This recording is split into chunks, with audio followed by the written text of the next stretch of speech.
New inflation data just out, giving us another snapshot of how prices are trending, what direction they're headed for Americans. CNN's Matt Egan is with me now. Tell me what's coming in. Yeah, well, unfortunately, Kate, the snapshot is not a pretty one because we're back to 3% inflation in the United States. All right, folks, so we have some breaking economic news of the predictably negative variety, which is that Trumpflation is once again rearing its ugly head. Donald Trump campaigned and promised that if he won the presidency, he would end inflation on day one. And as we have discussed, in large part due to his disastrous tariffs, the prices on things have only increased over time under the Trump administration, which is why his economic polling is so disastrous. And yet we have another terrible economic report under Trump's leadership. But before we unpack all that, if you end up liking this video and you want to support the channel, please be sure to hit the like, subscribe, and alert bells before you go. All right, friends, we're going to finish out the rest of this clip, this CNN economic analysis. We'll look into some reporting as well, and then we'll close on a Fox Business reporter nervously asking a Trump administration official about this, and that Trump administration official trying to offer a line of bullshit. But here we go. For the first time since January. So these new numbers out show that prices were up by 0.3% between August and September. That's actually slightly better than expected. Okay. However, the annual inflation rate moved in the wrong direction from 2.9% to 3%. And as I mentioned, that is a new 8-month high for inflation. And when you look at the trend, what's important to remember is that inflation was going in the right direction, right? Earlier this year, back in April, inflation went down to 2.3%. That's the dip in the middle of that chart. So that goes back to September, back when then candidate Trump was on the campaign trail saying inflation was out of control. But you can see clearly we're in a worse spot now than we were last fall, when inflation was maybe the biggest issue, certainly the biggest economic issue on the minds of voters.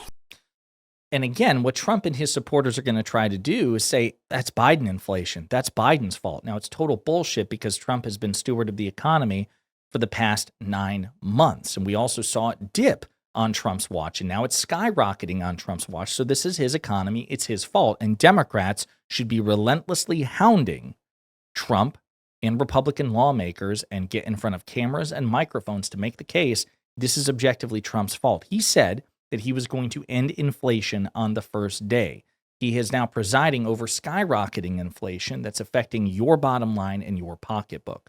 But let's continue. Absolutely. So that's pretty telling. And when we dig into the categories to try to understand the why here, okay, gasoline prices did go up between August and September, right? So during the month of September, prices were up. In fact, gas prices increased by about 8% on a monthly basis. That was the biggest monthly increase in about 2 years. But so let's stop right there for just a second. How many clips have I played for you? How many times have you seen on your screen Donald Trump say, gas is plummeting, gas is dropping like a rock because of me, it's U.S. energy, I have unshackled, I have unhandcuffed energy in this country, and now gas is going to be like $2, under $2. I mean, I see it everywhere. And he's been saying that for months and months and months. But as a matter of fact, Trump is presiding over a gas increase with respect to prices. Not good. And again, folks, facts don't speak for themselves. Democratic politicians and their surrogates need to be making the case succinctly that gas is increasing, it is Trump's fault, and you should punish him and his party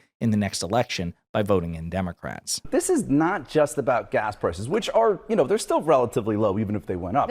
They're also, this is about the grocery store, which is another pain point for consumers, and which is also being driven in part by tariffs, because we did see significant increases for a number of different items. Canned vegetables, ham, other items of food went up. But then there's other tariff-exposed items that have gotten more expensive. For example, apparel.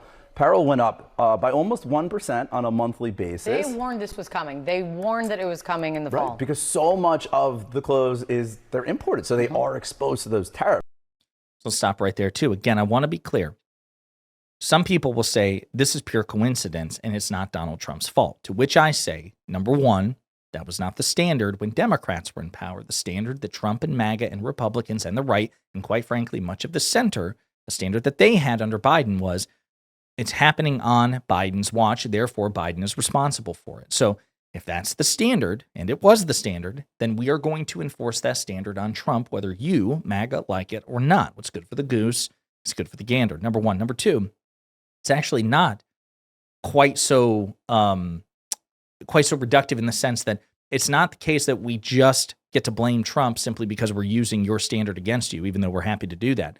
It's also because there is a direct line between Trump's tariffs, which nobody forced him to impose. He chose to impose them against the wishes and urgings and cautions of much smarter, more accomplished economists, including conservative ones, and the increased prices. So it is objectively Donald Trump's fault, no matter how you slice it. And again, we can't just assume the American people will draw that connection. Facts don't speak for themselves, not in this bifurcated, warped, distorted media environment, which favors Trump. So we have to make the case. But let's continue. Girls' apparel jumping by almost 4% on a monthly basis. And then two other things that are exposed to tariffs that I'll just call out. Appliances, they went up significantly by about 2%. And also some furniture increased significantly. And we know that furniture just got tariffed by the president. So look, you put it all together, inflation is not as bad as some had feared it could be, right? Yep. And it's certainly not the nightmare of 3.5 years ago, okay? Right. But at the same time, as you know, inflation, it's cumulative. There's a snowballing effect. So the fact that we're getting uncomfortably high inflation right now, after years of very historically high inflation, that's why this is so painful. And look, it's contributing to the two-speed economy, right? People at the top who have money in the market, they own their homes, they're doing okay. They could absorb these price increases, but a lot of people who are living paycheck to paycheck, not so much, right? They're really the ones who are hurt here. So this is contributing to that K-shaped economy. Yeah, this is Exactly. I mean, I don't know what more to say. Again, just making the case that this is impacting American workers, American families, the American people, the American middle class, lower classes as well. And it's the exact opposite of what Trump promised when he campaigned. Now, to look at some other additional numbers, some people have crunched the numbers as well about, okay, we're looking at percentages. Well, what about dollars? What does this look like for dollars? What are Trump's tariffs going to do in terms of inflation? How will that manifest in terms of dollars? We told you last week how the tariffs are impacting housing developers, and now NBC4's Gracie Collins is looking into how they're having a ripple effect on the housing market. Gracie, what did you learn? Jared and Anna, the housing expert I spoke with, says people are going to start seeing these impacts right away, especially when looking at the price of a home. You might only be feeling about half of what that tax ultimately will be in another 6 months or a year or so, but you're going to begin feeling these today. Uncertainty looming over the housing market. We really don't know because we don't know how long it's going to last. We don't know how it's going to change. These are taxes that have evolved pretty significantly over time. Carly Booz with the Affordable Housing Alliance of Central Ohio says these tariffs will likely result in a $9,000 increase in the sale price of a home, or about $80 more a month on a mortgage. So if you're buying a home, the cost of this tariff is essentially the same as a telephone plan or maybe a kid's swimming lesson. It's not negligible. The Trump administration says these added tariffs to lumber, upholstered furniture, cabinets, and more are meant to protect American workers and boost the U.S. economy. But Booz says it's going to put more pressure on the consumer. There are a lot of families in Central Ohio where that's going to be a make it or break it point. It's not whether to accept those additional costs, but an acknowledgement that I can't, that officially puts me out of budget range. With the materials to build housing jumping in price, local housing developers say we may see a decline in builds, something Central Ohio is already behind on. We need to be building almost 20,000 homes every year just to lock in our housing problem the way it is today without letting it get worse. Even in our good years, we're only doing about half of that. So any speed bump in the road that is slowing us down from being able to get to that ultimate end zone, it is going to be something that we feel. According to an article from NBC News, 55% of the cost of tariffs are being pushed onto U.S. consumers. That's Donald Trump's fault. Those are Donald Trump's tariffs. This is not inflation, it's Trumpflation. And it's entirely predictable, could have been avoided. And yet he can't help himself but double down, even as petulantly he's torpedoing trade talks with one of our biggest and most proximate trade partners, Canada.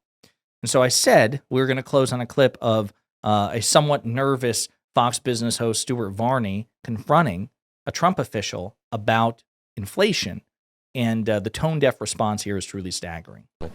Kevin, the consumer price inflation report came out today. Prices up exactly 3% over the last 12 months. You happy with that? Yeah, it was a really good report for a number of reasons. Not really good for the pocketbooks and bottom line of the American people that you're screwing over, that you promised to serve and help on day one. Total disaster, entirely Trump's fault, and Democrats and Democratic surrogates need to do everything in their power to make sure that Trump and the Republicans suffer a political price for this at the ballot box in 2026. In the meantime, let me know what you think in the comments.